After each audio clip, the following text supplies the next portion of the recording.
죽음에서 살려주신 절대신 하나님.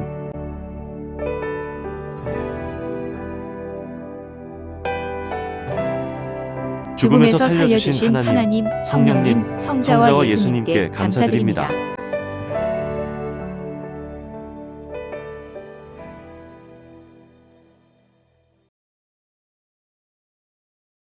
47. 47번째 사연. 축구 경기에서 넘어져 뇌진탕 일으킨 이야기.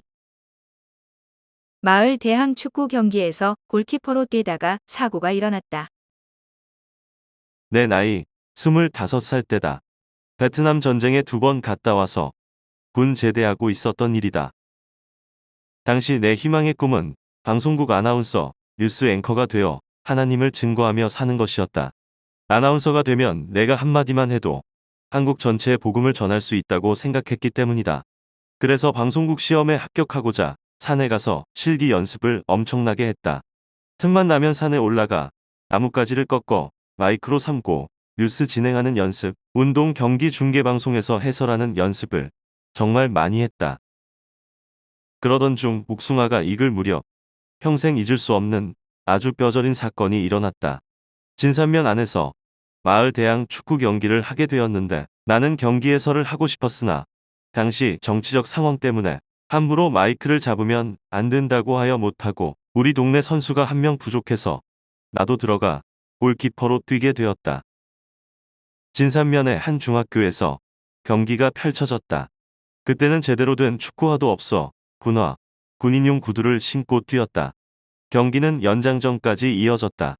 상대편은 한 골만 더 넣으면 이기는데 내가 골키퍼를 잘해서 위기를 잘 넘기니 더 과격하게 공격해 왔다.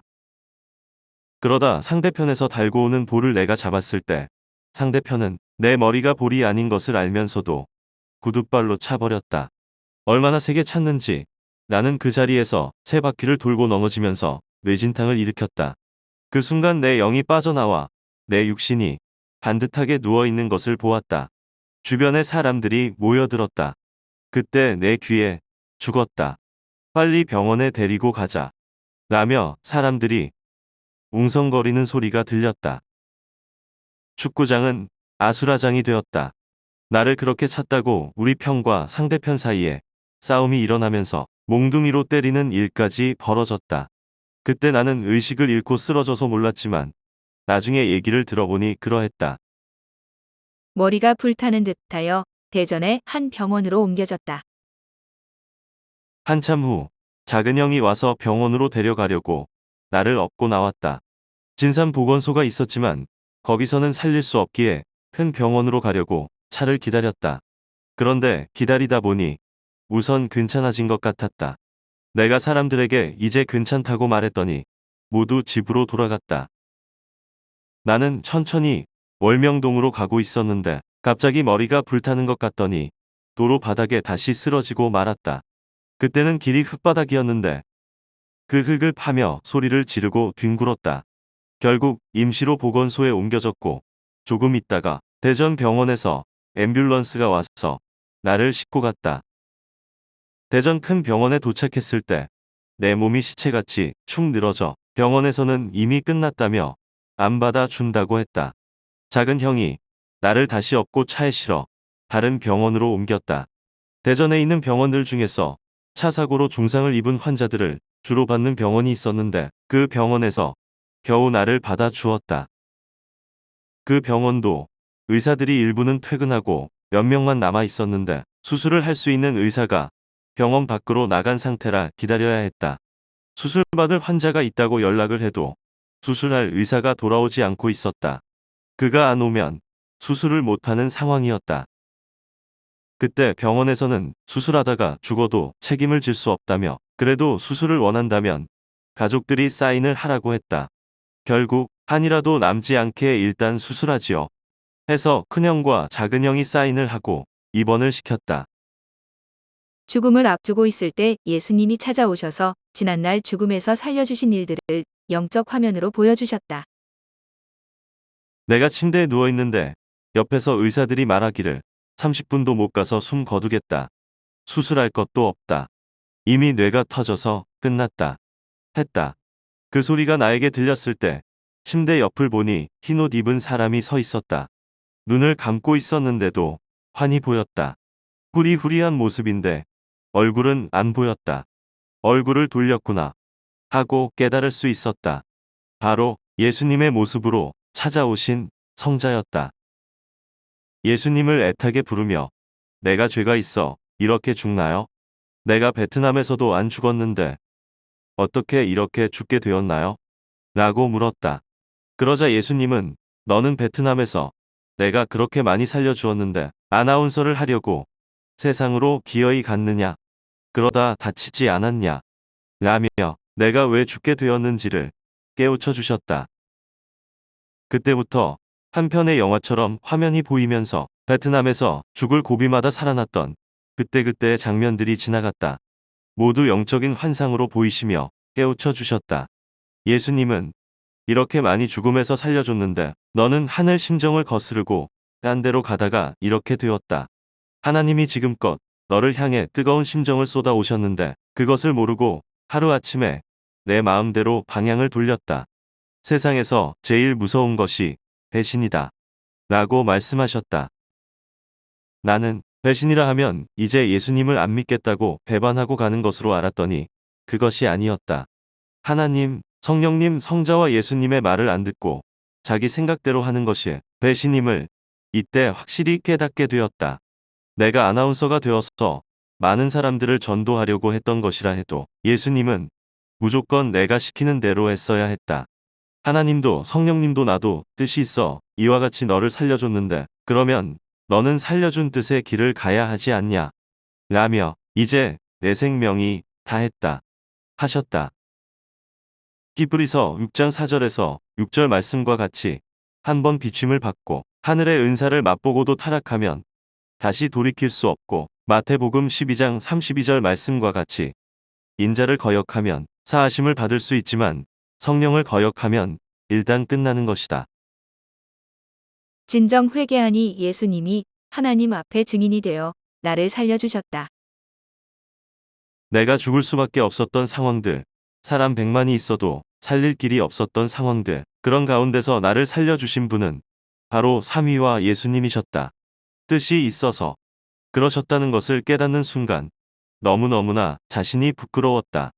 하나님과 예수님의 심정을 깨닫고 너무 죄송하여 눈물을 강처럼 흘리며 하염없이 울었다. 흐르는 눈물은 끝이 없었다. 침대 한쪽이 다 젖었다. 그때 예수님께 말하기를 하나님께 잘못했다고 좀 전해주세요. 그리고 제가 이대로 그냥 죽으면 너무 억울하니 많은 생명들을 전도해 놓은 다음에 죽고 싶습니다. 라고 애원했다. 그러자 예수님은 모든 것은 하나님께 달려있다. 내가 가서 하나님께 이야기해 보겠다. 하셨다.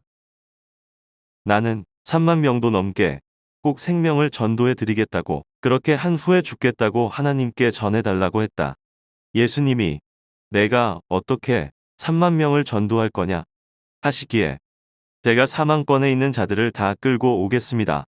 양을 몇 마리씩 데리고 나오듯 먼저 똘똘한 자들에게 이상적인 말씀을 전해서 특공대처럼 만들고 그들이 1인당 한 명씩 계속 전도하게 해서 3만 명이 하나님께 돌아오도록 만들겠습니다.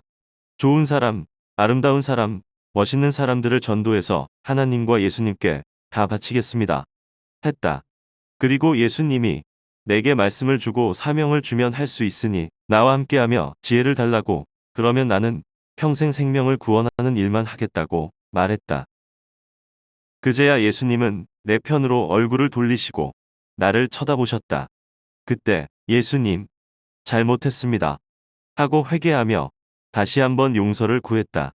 예수님은 내 말을 들으시고 잠깐 있어 보아라. 내가 하나님께 가서 얘기하고 내 생명을 살려달라고 해보겠다. 갔다 오마. 하시고는 사라지셨다.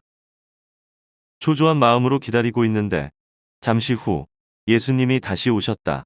하나님께 얘기했더니 그러면 내가 증인으로 서라. 하셔서 예수님이 증인으로 서고 나를 살려주는 것이라고 하셨다. 그러면서 이제는 정말 변치 말고 해야 된다. 만일 변하면 나도 책임을 져야 한다. 하셨다. 마음도 변치 말고 생각도 변치 말고 일편단심으로 나와 한 몸이 되어 살아야 한다 하고 마지막 당부를 하시고는 스르르 사라지셨다. 하나님과 예수님은 의사의 여건을 틀어서 내 생명을 살려주셨다. 이렇게 영적인 상황이 진행되는 동안 1시간 40분이 지나갔다고 했다.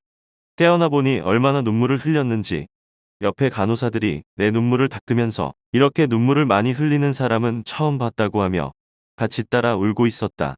베트남전에 2번이나 갔다가 살아온 사람인데 이렇게 죽으니 너무 안 됐다며 간호사들도 훌쩍거리며 같이 운 것이다. 그때 수술할 의사가 잠시 나갔다가 금방 들어오겠다고 해놓고는 아직까지 병원에 안 왔다고 했다. 예수님이 여건을 틀어서 못 오게 하신 것이다. 수술할 의사는 술 먹게 하여 못 오게 하고 나머지 의사들 중에는 수술할 만한 의사가 없으니 함부로 못하게 트신 것이었다. 만일 그날 수술했으면 나는 죽었다. 하나님께 예수님이 얘기해 주어 심정을 풀어드리고 내 생명을 살리게 하신 것이다. 나는 예수님의 말씀을 듣고 나서부터 하나도 안 아프고 머리가 맑고 시원해졌다. 의사가 아프냐고 물어서 안 아프다고 하니 주사만 놔 주어 맞았다. 그리고 나서 몇 시간 후에 다시 사진을 찍어보더니 일단 수술을 안 해도 되겠다고 했다. 그래서 내가 말하기를 하나님께 기도했더니 하나님이 살려주신다고 하셨다. 했다. 의사는 아무튼 이렇게 되면 이제 살겠다고 했다. 하나님과 예수님이 이미 죽었던 몸을 살려주신 것이다. 병원에서는 처음에 나를 보고 30분 안에 죽는다고 의사들이 말을 했었다. 수술해도 어렵다고 하였다. 이미 죽음의 선고를 내렸던 것이다. 하나님이 나를 통해 세계적인 구원 역사를 펴나가실지 그때는 모르고 내 생각대로 하나님과 예수님께 더 좋게 해드린다고 하면서 아나운서가 되어 전도 많이 하려고 했던 것이다. 그러다 죽음의 선고를 받고 나서 자기 방법은 죽음이요 사망이구나. 하나님의 방법만이 생명이다. 함을 절실하게 깨닫고 하나님과 성령님과 예수님의 뜻을 확신하게 되었다. 하나님께 회심하고 생명의 길을 가게 되었다. 병원에 가서 처음 사진을 찍었을 때는 뇌가 깨져서 흩어져 있었고 출혈도 엄청나게 컸었다. 지금도 내 머리 우측에는 뼈가 불룩하게 흔적이 남아있긴 하다. 그런데 입원한 지 며칠이 지나 멀쩡해진 것이다. 결국 나는 하나님께 기도하여 하나님이 나를 살려주셨으니 수술하지 않고 집으로 가겠다 하고 일주일 만에 집으로 돌아왔다. 집으로 돌아와서 그때부터 하나님께 회심하며 기도했다. 그러던 어느 날 꿈에서 하늘에 새파란 별들이 꽉 차 있는 것을 보았다. 너무 기쁘고 좋았다.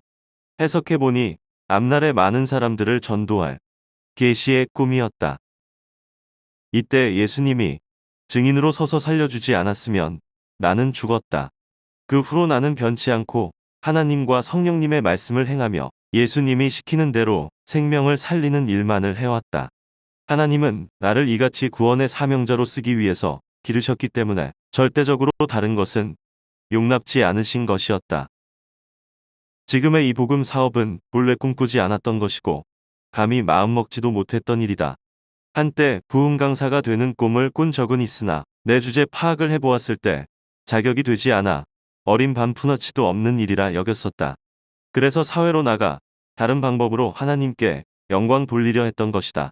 하지만 그것은 하나님의 뜻이 아니었다. 하나님은 일단 내가 가는 대로 놔두셨다. 도와주지 않으니 뇌를 다치는 사고를 당한 것이다. 그렇게 내 뇌를 쳐서 아나운서의 길로 갈 수 없게 막으셨다. 하나님은 생명의 길을 가게 하기 위해서 때로는 채찍질도 하시고 책망도 하시고 돕지 않고 틀어버려 일을 당하게도 하신다. 나는 이 무서운 사형 선고를 받고 깨달았다. 하나님을 믿고 살아도 그 심정을 모르고 거스르는 것이 곧 배신이구나 함을 뼈저리게 느꼈다. 그때 울고 또 울며 내 잘못을 회개하니 예수님이 너와 나의 운명은 하나다. 내가 또 배신하면 그때는 나도 죽는다. 하며 다짐을 받고 극적으로 살려주시어 결국은 시대 복음 전파와 생명 구원 사업에만 전념하게 되었다. 그때부터 하나님, 성령, 성자의 몸이 되고 예수님의 육신이 되어 살았다. 사랑한다면 무조건 그의 뜻대로 사는 것이 최고이다. 다른 방법으로 영광을 돌린다고 하는 것은 뜻을 거역하는 것이요, 배신하는 것이다. 자기 중심의 길로 가지 말고 하나님이 시키는 대로 가야 된다. 결국은 영을 살리기 위함이다. 이 일에 대해 이렇게 자세하게 쓴 것은 모두 하나님의 뜻을 깨닫고 자기 생각과 중심을 버리고 하나님의 뜻대로 그가 시키시는 대로 하라는 것이다. 그렇게 하는 자가 바로 충신이고 그렇게 사는 것이 자기를 향한 하나님의 천명과 재능을 발휘하며 그의 뜻대로 사는 길이다. 우리가 하나님의 뜻을 향해 가더라도 자신의 생각을 중심에서 하나님께 더 잘해드린다고 하며 자기 길로 가는 무지한 행실을 하게 된다. 이것을 꼭 깨달아야 된다. 무조건 하나님, 성령님, 성자와 예수님이 시키는 대로 가야 되고 시대마다 하나님이 보낸 자가 시키는 대로 가야 된다. 제 길로 가다가는 이런 무서운 죽음을 당하게 되는 것이다. 돌이키지 않으면 육신의 생명을 잃게 된다. 나뿐만 아니라 누구든지 그렇게 대하신다는 것을 깨닫기 바란다. 삼위가 육신을 살려주는 것도 결국은 영을 살리기 위함이다. 영을 살려주면 영원히 같이 살기 때문이다. 이러한 하나님의 심정, 성령의 심정, 주의 심정을 모르면 큰 죽음의 사건이 파도처럼 밀려와 막을 수가 없다. 이런 죽음은 오직 주님만이 막아줄 수 있다. 나도 예수님이 나를 구원하며 막아주셨다. 성자가 예수님을 쓰고 행하신 것이었다. 이와 같이 생명 하나 살리려면 하나님, 성령님, 성자와 예수님, 시대의 구원자가 모두 함께 행하신다는 것을 깨닫기 바란다. 그러므로 자기 중심으로 해서는 안 된다. 그것을 하나님께 속한 걸로 생각하고 무지로 잘못 깨닫지 말아야 한다. 축구 경기 때 다친 후부터 한동안 나는 무서워서 축구도 안 하고 운동과 관련된 일에는 참여도 안 했는데 어느 날 예수님이 그것이 아니다. 내 안에 운동도 있다. 축구 예술도 있다. 하나님 안에서 얼마든지 하여라 하셔서 축구를 계속하게 됐다. 그 후로 50년 동안 해됨도 없도록 늘 보호해 주셨다. 항상 하나님이 성령과 성자와 함께 95% 이상 우리 육신의 생명을 책임져 주시고 삶을 쥐고 행하심을 깨달아라. 영의 생명도 동일하다. 삼위일체가 엄청나게 역사하셔서 우리 영을 살리셨고 또 영이 죽지 않게 늘 보호하며 행해 주심을 깨달아라.